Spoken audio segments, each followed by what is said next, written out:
嗨，我是医务社公司安德鲁。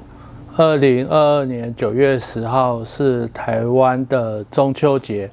大家可能不知道，也是世界预防自杀日，所以今年的中秋节是世界预防自杀日在同一天，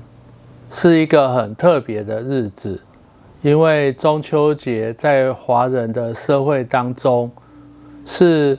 一个特殊的节日，不仅仅是在台湾、中国大陆，甚至在韩国、日本、越南，在农历的8月15都有过中秋节的习俗。有些国家还把中秋节视为一个法定的假期。在台湾，为了防止自杀的问题，对于自杀的行为与不幸自杀死亡的家属，如果他们被送到医院，医院是必须对自杀行为或自杀死亡的病人进行自杀通报。大家可以想一想，我们在台湾的国定假日有哪些跟自杀有关呢？其中端午节、屈原跳河就是一个自杀的行为，另外一个是中秋节。为什么是中秋节呢？大家可以想一想，嫦娥是怎样登上月球的？是搭太空船吗？还是搭火箭？是嫦娥吃了长生不老的药，飘到月球去吧？因为她服药过量，需要做自杀通报，心理卫生中心的自杀关怀员就会苦恼，要如何到月球访视嫦娥呢？如果你跟嫦娥一样，经常拿酒来配药吃，或是一次吞1把药，服药过量被送到医院，医院就会以自杀防治法进行通报你有自杀的行为。国际自杀防治协会 IASP 与世界卫生组织 WHO 共同推动，将每年的9月10号定为世界预防自杀日，呼吁世界各国重视自杀的问题的严重性，为自杀去除污名化，并宣导自杀是可以预防的观念。今年2022年世界预防自杀日，透过行动创造希望，透过鼓励、理解、接触和分享经验，我们希望让人们有信心采取行动。为了防止自杀，我们需要成为痛苦者的灯塔，你可以得到光明的亮光。安德鲁社公司平常在医院中负责内科加护病房、外科加护病房跟 RCC 亚急性呼吸器照护病房。以我们家来说，一个月自杀急诊的通报量大概约有20件。有许多长辈认为自己想不开，不想活下去，喝了不明的东西就会死掉。其实有很多人对死亡有这样的错误的观念，认为死掉就像我们把插头拔掉就会没有电，像我们把电灯关上，咔嚓，电灯就会熄灭了。喂，谁把电灯关掉了？认为人的生命也是这样子就会结束。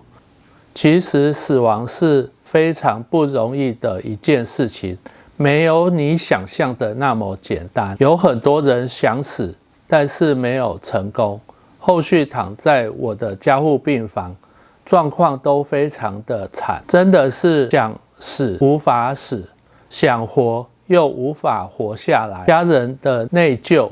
伤心、不舍，每天来加护病房会客的时候，看到家人被医疗凌辱又无法结束医疗的时候，彼此都非常的痛苦与煎熬。想一想，在加护病房无法自主呼吸，被插上气管内管，如果胃有出血，又要插上鼻胃管引流，如果没有办法排尿，还要插上尿管。如果可以排尿，但是在加护病房是全卧床的状况，就要包上尿布。身体有很多缺乏的电解质，缺什么就补什么，五花大绑绑在床上，不同的机器伺候，这样在加护病房短则躺上1周，长的话可能有1个月。如果气管内管无法移除，可能还要到呼吸器的照顾病房再待个10到20天。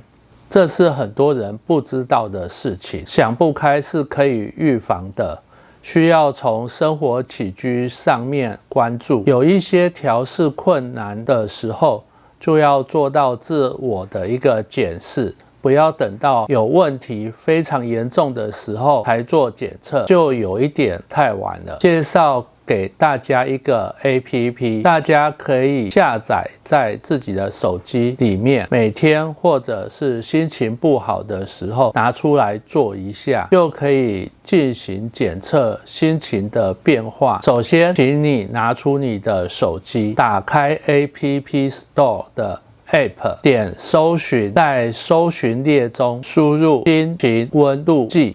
点选心情温度计，我们可以看到心情温度计的一个界面。这是一个免费的软体，点选下载。下载完成之后，把它打开，我们会进入心情温度计的一个页面，点选下一步，选择性别，选择年龄的范围，开始检测以下的问题。以下的问题都请你仔细回想最近的一个星期，包含今天，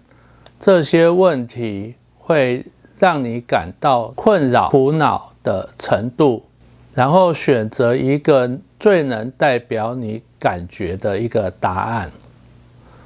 做完之后，就会有一个测验的结果分数，会告诉你这个分数代表什么样的一个情绪困扰。底下有些建议可以提供您做参考。中间的部分会呈现你失眠、焦虑、愤怒、忧郁、自卑跟自杀的一个分数呈现。你可以点选行为中心的资料，点选认识心情分级心卫中心的资料。里面提供的相关求助单位、时间、电话跟是否有需要付电话费，大家可以使用。在健康秘籍的部分，也有各种的电子书、影音的资料，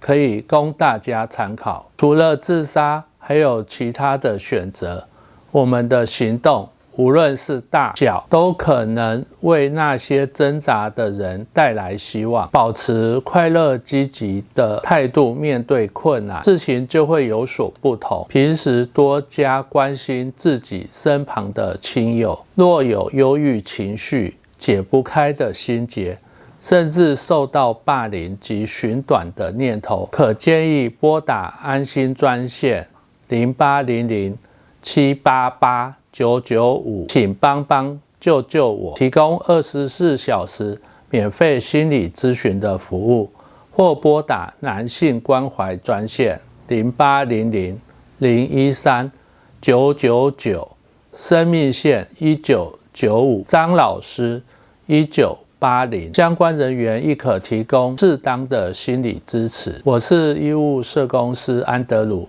这一集是我拍过最国际化的一集，虽然不会天天都是晴天，也不会天天都是乌云密布，人生总是有喜怒哀乐、酸甜苦辣的人生，